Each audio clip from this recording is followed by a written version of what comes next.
Welcome, builders of the internet! My name is Jessa and I work as a quantity surveyor in construction. It might seem like a really obvious question for when is a construction project finished?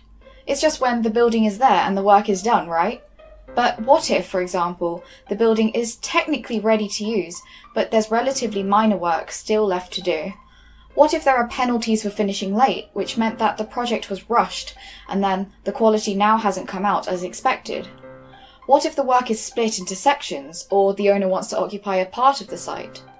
Completion is pretty significant because it marks the end of a project and can determine if and when the final payments will be due. But there can be a lot of ambiguity with it, where different people may have their own opinions about whether there is anything left to do. So today I'll cover how completion is defined in the UK for commercial construction projects, what happens when a project is complete, and the role that quantity surveyors can have in this. As always, you can find my timestamps and sources in the description.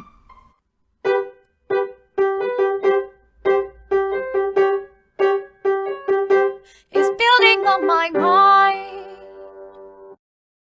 How is completion defined in construction? Simply put, construction projects are finished when all specified services have been provided to a satisfactory standard in line with the requirements. These requirements should be defined in a contract between the client, so the people paying for the work, and the contractor, the people doing the work.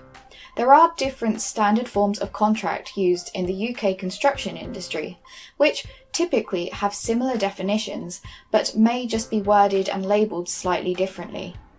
Generally, they say that completion is when the client is able to occupy the site and use it for its intended purpose, where any outstanding works that were stopping the client from using the building have been corrected and finished. It's usually down to a subjective test of reasonableness, meaning that if there are only minor defects left, you should say that the project is complete and provide certification to say that it's officially done. Defects. You may be wondering what exactly defects are. They're basically when there are deficiencies in the construction process.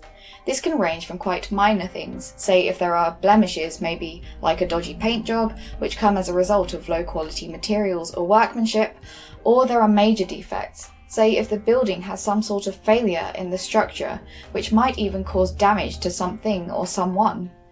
There can be a bit of a grey area in the middle of all of this, which can lead to conflict, but the general rule of thumb is that major defects should be resolved and remedied by the responsible party, whilst minor defects are usually allowed at completion, as they shouldn't actually affect how the client is using the building. If there are major things to be done that affects the usability and the safety, then the building quite frankly isn't ready to move in yet. That's not to say that these minor defects will go unresolved. You might have a clause in the contract for a defects liability period. This is a period of time that the contractor has to go back and fix these issues, or if not, they won't receive the rest of the money for the job. Sometimes there are defects that don't come to light immediately, but may manifest themselves and become apparent later after the building has been used for some time. So the user of the building can flag these issues, and it will be the contractor's responsibility to fix these in that time period, which is usually about 12 months after completion. The remaining payment will be held back until these issues have been fully resolved. Sectional completion. In some cases, the work might be intended to finish in parts, say if you're constructing multiple buildings in one project. If this is the case, you might want each building to have its own date for the client to be ready to use it. An example for this could be when you have, say, a bunch of flats or retail units being the main part, but you might want a separate marketing block or management office, which would be better to finish in advance so that you can start advertising, selling, or renting out units.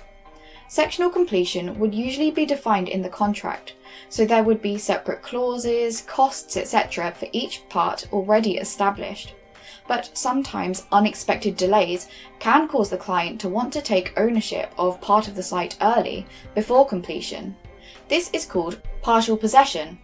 An example of this is, say, if you're building a block of flats and there are people waiting to move in. If this is the case, the client can ask permission from the contractor to take possession of these already built flats. However, there can be complications with this. The contractor might say no, because it could disrupt their sequence of work, It could be unsafe, as they're effectively going to be living in or near a building site. It might also get confusing on who's responsible for insurance and where the defect liability period starts. Who decides when a project is finished? On construction contracts, you might have someone who is assigned to be the contract administrator. These people are there to ensure that all parties are acting in line with the contract, and they usually have the authority to decide whether the works are accepted as complete on behalf of the client. Sometimes there might be disagreements with the decision though. Say if the client doesn't think that the project is finished because there's stuff left to be done, or if the contractor does think it is finished, then it could be taken to an external party to decide in a process called adjudication. This can be quite costly though, so it's preferable to try and resolve matters internally first. What happens after a project is defined as complete? When a project has reached completion, a number of consequent actions are usually triggered, such as the client being able to take possession of the building again. The insurance responsibilities may no longer fall on the contractor. The defects liability or maintenance period begins, and the final account of how much the project will cost overall can be negotiated, and a certain portion of money can be paid. Depending on the contract, there might have been some money withheld throughout the construction process, say a small percentage of maybe 3 to 5%. When completion has been certified and made official, half of this amount is typically released and paid back to the contractor. Then the rest is paid at the end of the defects liability period, provided that the contractor has done everything that they've needed to do to correct and resolve any issues. What role can quantity surveyors play? Quantity surveyors can be involved with helping certify completion, dealing with payment, advising on insurance provisions, telling the relevant people that the works are delayed or not complete, helping resolve disputes, or drafting and reviewing contract documentation. Therefore, it's good to familiarise yourself and gain experience working with the standard forms of contract. In the UK, this might be JCT or NEC, and having an understanding of the individual clauses and conditions of each of these, what each party is responsible for, and so on. I don't want to bore you with all the specific details of it in this video, but if you have any questions about what I do in my work as a quantity surveyor, feel free to leave a comment or ask me on social media. The links are in the description. Thanks for watching this video. There is a lot of nuance around this subject, but I found that in my projects so far, if you have a good working relationship with the people involved, this can really help in the negotiations at the end and make the overall project a lot easier and more enjoyable. That's all I have to say for now though. I hope it helped build on your mind. Thanks for watching this channel, it's building on my mind. Check out my other videos, but first hit the bell and comment, like, subscribe. Please, it really helps with you.